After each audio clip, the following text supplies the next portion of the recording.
India is celebrating 75th year of independence, Azadi Ka Amrit Mahotsav. Now there are different parameters to gauge how far has India come in all these decades. One way of looking at it is the manner in which we have embraced technology, innovation to make life easier for people around us.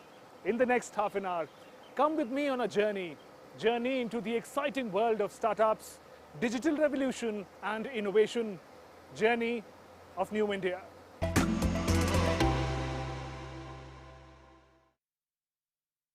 We take great pride in India's demographic advantage, youth power. But for a long time, we did not know how to harness the true potential of Indian youth. You know, in conversations, it would mostly center around the idea of employment, job security. We had to think out of the box. A disruptive idea that could transform the destiny of youth and the nation, Startup India. When our brightest minds could lead the biggest international firms, why couldn't we create enterprises right here in India? And the idea worked. And today, cutting-edge technology, investor confidence and excitement, and the zeal to create something new defines the startup ecosystem of India. 16th January 2016. Beginning of Startup India mission. Mission to empower the youth, transforming youth from job seeker to job creator. Hindustan का कोई जिला, हिंदुस्तान का कोई block ऐसा न हो कि आने वाले दिनों में नए स्टार्टअप शुरू न हो. As India marches towards the goal of becoming self-reliant, Startup India mission is a crucial milestone in this journey. The foundation of this flagship program was laid at the forecourts of Red Fort by Prime Minister Modi. इस startup को मुझे बढ़ देना और इसलिए मेरा संकल्प है आने वाले दिनों में स्टार्टअप इंडिया और देश के भविष्य के लिए stand up India. Startups today are using disruptive technology to provide innovative solutions to traditional problems. Startup India mission has come a long way since its launch over 5 years ago. Indian startup ecosystem is widely recognized as the third largest in the world. A total of 53,664 recognized startups are operating in the country today. Recognized startups are now spread across 623 districts. Each state and union territory has at least one startup today.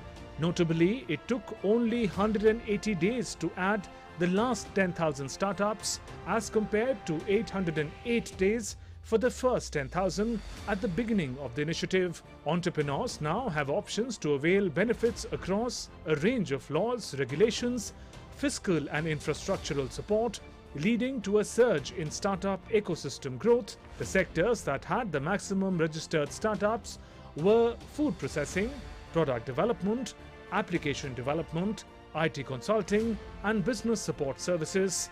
The leadership teams of 45% startups have women entrepreneurs, a trend which will inspire more women entrepreneurs to turn their ideas into startups. Funding opportunities to startups have enhanced through the Fund of Funds scheme with an overlay of 10,000 crore rupees and the Startup India Seed Fund scheme with an outlay of 945 crore rupees. India is also home to over 5,694 active investors, of which approximately 27% of the total investors are from the US, making the country the biggest contributor to the growth, entrepreneurship and startups in India.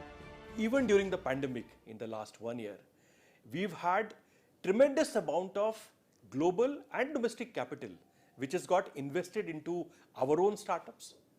Many of these companies have gone on to become unicorns, and now one of the estimates say that we have more than 50 unicorns, which is a matter of national pride for us.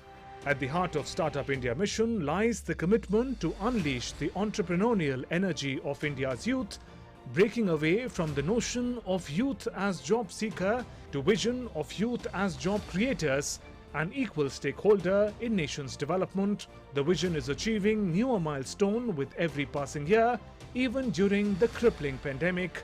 A total of 5,27,517 jobs were created by startups in recent years. There were 95,825 jobs reported in 2018.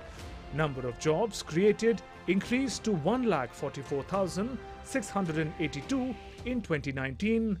Jobs reported by startups peaked in 2020 at 1,71,930, and despite the pandemic, over 1,15,000 jobs have been created in 2021. So far, Bengaluru continues to be the startup hub of India with 27% startups.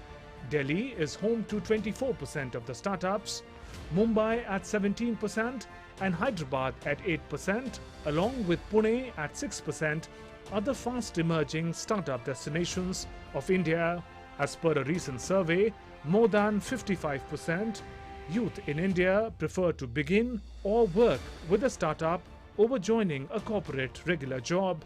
It augurs well for India with its demographic advantage and growing startup ecosystem, pushing the boundaries of innovation, problem solving, entrepreneurship, taking the nation forward on the path of self-reliance.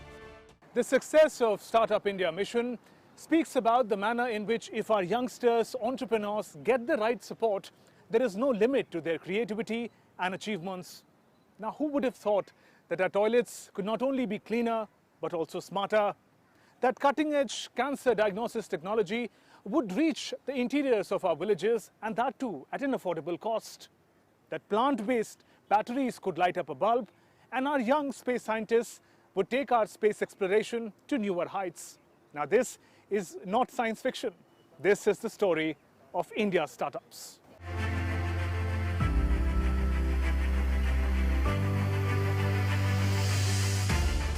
A look at some of the National Startup Awards winners 2020 gives us a glimpse of the diversity of startup talent in India, each of them using disruptive technology to provide innovative solutions to traditional problems. Startup Sukriti designed smart toilets that depends very little on manual intervention for maintenance. It is automated for self-cleaning and self-maintenance, consumes 90% less fresh water, treats and reuses waste on-site and works on renewable energy. It has the potential to save up to 75 lakh litres of fresh water every year. Whatever effluent we get, we ensure that it is safe to discharge and safe to reuse. And this water is reused and recycled in our unit for flushing purposes. And extra amount, whatever we are getting from the treatment system, we will discharge into the landscape.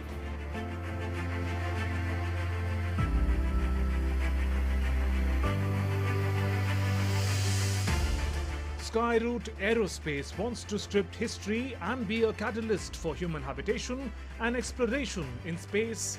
Skyroot is building technologies for responsive, reliable and economic access to space. The startup is currently developing 3 rockets of Vikram series, which will act as small satellite launch vehicles. We are inspired by the great Indian scientists, and in fact we wanted to name our rocket engines after great Indian scientists, which we are all proud of, So that way, like our first engine is Raman engine. We test fired it successfully. It's a liquid rocket engine where the propellants are in liquid form. So that way, like that engine has a 3D printed component, which is first time in India. A 3D printed injector successfully fired. Niramai, a healthcare startup, offers easy and portable breast cancer screening solutions with a strong team of women on ground. Niramai employs artificial intelligence, thermolytics and IT-based solutions in creating awareness amongst women in urban as well as rural areas with regular camps. The technology that we have developed called Thermalytics is a combination of advanced thermal imaging and machine learning. And this technology is very unique. We've got multiple patents internationally as well. And this is not just limited to breast cancer. This can be used for several other type of cancers, other type of abnormalities in the body. As the world looks for cleaner sources of energy, Allo eCell have created world's first 100% eco-friendly, non-hazardous batteries using aloe vera, replacing toxic hazardous chemicals of batteries with herbal electrolyte. Aloe vera has a lot of advantages, that is cultivation advantage, economic advantage, health advantage. The farmers are going to benefit it because not much land is needed for that. Moreover, it can be harvested 4 times a year, and per harvest you can get an extra income of 6 lakh rupees. Robot Guru is revolutionizing conventional methods of teaching and learning with digital teaching tools. The startup is indigenously making advanced robots that can walk, talk, dance and make education, even in remote destinations, interactive, immersive and fun. But initially it was a student and now it has become a guru. So it has graduated. So that's why the name Robot Guru came in. It's almost like a teaching assistant. Supplement the real guru. Allows the teacher to digitally bring in various tools.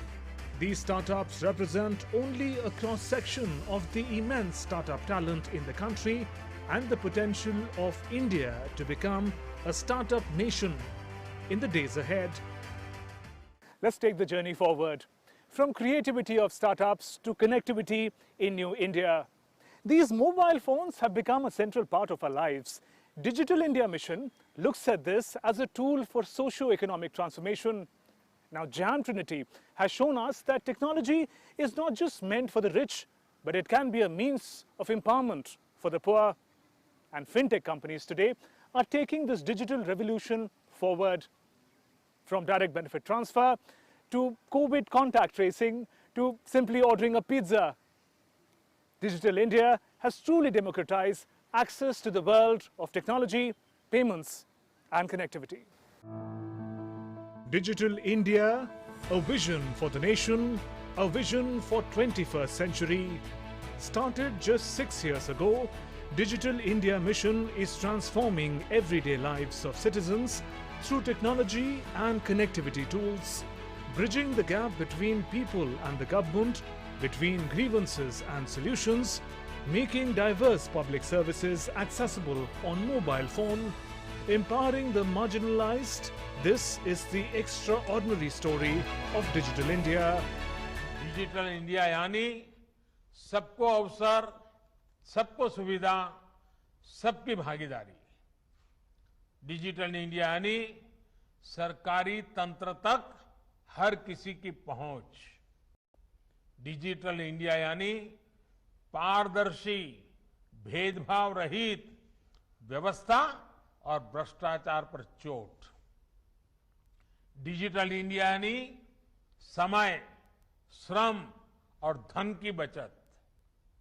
Digital India यानी तेजी से लाभ, पूरा लाभ। Digital India यानी minimum government, maximum governance. Jan Dhan Aadhaar Mobile Jam Trinity has given a new people-centric model of e-governance. Hegemony of the middleman is eliminated, and works that often took years to execute are now completed in minutes. This augurs well for India's rise as a digital superpower. Digital India आने से सबसे फायदा ये हुआ, एक तो money transfer हम Digital India has made online transactions so easy. We can pay all bills from home without standing in a queue. अब ऐसा बिल्कुल ही नहीं होता। हम घर बैठे बैठे अपने मोबाइल से ही पे कर देते हैं पैसे। कहीं भी मार्केटिंग कर रहे हैं, कहीं भी कुछ सामान वगैरह खरीद रहे हैं, तो अगर If we run out of cash, I can easily pay online and do shopping. Debit card, credit card से भी उसका हम लोग यूज करते हैं, तो बहुत सारा फायदा तो आ ही रहा है इसमें। In India, average data consumption per person per month is 10 GB. Cost of 1 GB is less than ₹7. India has 115 crore wireless subscribers, over 120 crore Aadhaar card holders and 43 crore Jan Dhan accounts. In recent years, nearly 17 lakh crore rupees has been directly transferred into the bank accounts of beneficiaries through direct benefit transfer. Digital payments very clearly, I think, brings financial inclusivity amongst the society. It's not just the metros or the smaller towns, but even the tier 2, tier 3 towns which are getting included with schemes like RuPay and products like Aadhaar-based payment systems. Very clearly, so it brings a large part of the society into the mainstream. That's very clearly, I think that becomes part of the formal economy in that sense. While the pandemic affected the whole world, Unique digital solutions adopted by India drew global interest and attention. Arogya Setu, the world's largest digital COVID contact tracing app, played a key role in pandemic management. Many nations across the world are showing interest in India's flagship CoWIN platform for vaccine management. Today, Digital India is transforming lives and vocations. Street vendors are connecting with banking and getting cheaper loans.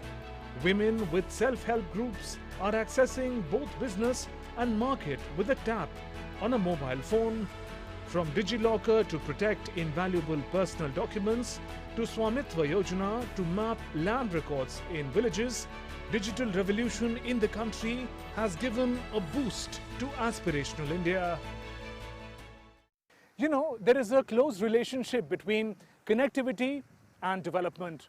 Just as road connectivity boosts trade and tourism in a region, similarly, digital connectivity also opens up a world of opportunities and services. The impact is particularly visible in remote areas of India, Northeast for instance, or areas that have been affected by left-wing extremism. Now these are the areas that have remained on the margins of development, but Digital India is bridging that gap. 21st century India faced a unique challenge, the digital divide. One India that connected with the world 24/7 and the other India that struggled to make its end meet, away from conveniences of modern life, disconnected from the world. Around 100 districts across 10 states of India have been battling the challenge of Naxalism for long. Here, connectivity emerged as a big challenge. Since independence, these parts of the country were left behind in the journey of development. Mobile tower, internet connectivity were distant dreams. In a milestone step, on August 2014, Cabinet took decision to install mobile towers in Naxal-affected areas. The company that undertook the challenge was Shyam VNL. They used made in India parts and equipments for this transformative assignment. हमें गांव का है experience, इतना अनुभव है इतने सालों का, तो हमने उन्हीं को वहीं पे ट्रेनिंग दी, उन्हीं को We put in an experienced team to work in villages, trained them. Despite challenges, work continued. Some 2,000 towers are installed, 100 of locals are working there. They only manage all the work, we support them. जिस इलाके में ये tower लग गए, वहाँ पे हिंसा और ये सब चीजें बहुत कम हो गई. This was an ambitious project. In the first phase, 2,343 mobile towers were installed. These towers were set up using green technology. Equipped to run on solar power, these telecom towers could operate for 7 days without any external power supply. Advent of mobile network and connectivity had a positive bearing on the life of the locals. In case of accident, we can quickly share information. If someone falls sick, we can contact doctor. Info on government services can also be shared. Enhanced mobile connectivity also help police persons on duty to connect with their colleagues and family. Due to poor network, we could not contact the headquarters, faced a lot of difficulties. Our family would also worry of us. 15 दिन तक बात नहीं होती थी तो घर के लोग नाराज रहते थे, कहाँ है मेरा लड़का, नहीं है. Recently, government informed Parliament that Naxal activities have come down in left-wing extremism areas after the advent of mobile service. After success of Phase 1, approval has been given to install over 4,000 new towers in Naxal-affected areas across 10 states. Taking the services of Digital India to the Northeast has been a priority for the government. This has been realized by Digital Northeast Mission. Since 2001, community information centers were established in some 457 blocks. Today, digital connectivity is reaching new milestones. Life has become easy with mobile phones. People can access tools and services of e-governance. Government and people have come closer. With mobile connectivity, I can easily contact wholesalers. जो पुल नहीं था हम खुद जाना पड़ता है। ये telephone आ गया है तो Now we can talk to our relatives living far away. आराम से घर में बैठ के हम लोग अपना दूर दूर का रिश्तेदारों से बात करता है। Now, government is working towards making 4G network widely available in the Northeast. The budget allocations for 600 mobile towers in Assam and Meghalaya has been made.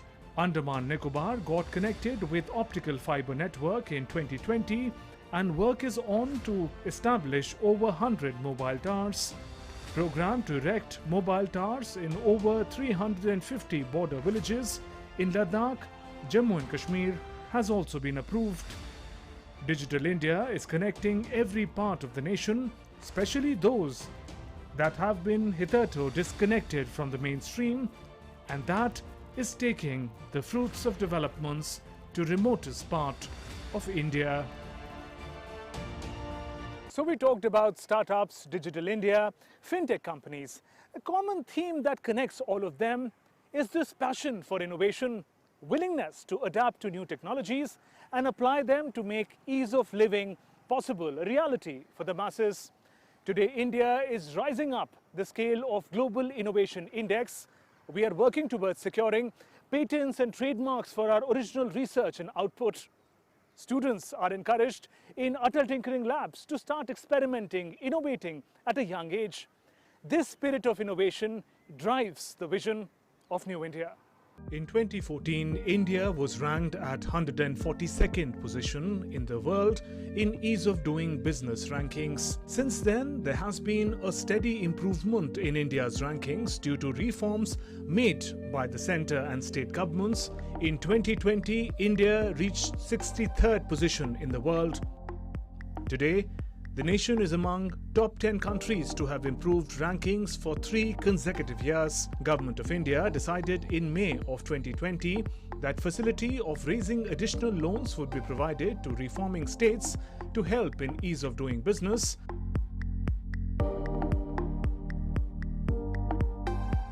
Ease of doing business is an index that has many parameters including labor regulation, online single window, access to information and transparency. As many as 20 states have successfully completed the ease of doing business reforms. India has substantially improved its score in United Nations Digital and Sustainable Trade Facilitation rankings. India got more than 90% points in 2021 as compared to 78 in the year 2019. In terms of transparency, India got 100 out of 100 and it performed better than average in many OECD countries and European Union countries. The quality of India's custom services has seen significant improvement amid pandemic, bringing down the time taken for custom clearances. This is also expected to improve ease of doing business rankings. The government has emphasized the policy of coordinating government departments to promote innovation. FDI limit has been increased in multiple sectors. Private sector has been allowed to enter space science. Innovation in the country has also got a boost due to these reforms. Skill India mission has played a vital role in promoting innovation. New ideas and path-breaking work is getting recognition in India. It is visible in the rate at which new patents are registered. 28,391 patents were filed in 2020-21 as against just over 6,300 patents in 2015-16. A similar jump was seen in the number of trademarks that reached 2,53,000 in 2020 as against 65,000 in 2015. Similarly, in just 5 to 6 years, the number of copyrights have also increased 4 times, from 4,000 to 16,000. To promote innovation, government has focused on Atal Innovation Mission and promoted Atal Tinkering Labs for school students. About 10,000 schools have been selected across 680 districts, of which funding of 7,000 schools has been completed and over 20 lakh students are beneficiaries of this campaign. To help the startups, government created Atal Incubation Center, which has helped about 1,800 startups. Atal Incubation Center. This is usually at a university or a industry body or a industrial zone This is a place, again, it's for older, more sort of people with higher education, etc. And there again an idea is taken all the way to an enterprise. Great proponent of thinking out of the box, Prime Minister Narendra Modi has shared intriguing stories about innovations in various editions of his radio program Mann Ki Baat. This fertile foundation of innovation is central to the conception of technologically advanced and efficient New India that promotes ease of doing business and ease of living. So that was the journey of digital revolution and innovation in New India. How does it touch your life? How do we use this as a tool for empowerment of people around us? How do we spread the light of digital literacy even further? Well, these are some questions that we can ponder on as we rededicate ourselves to the cause of nation building. Jai Hind, Namaskar.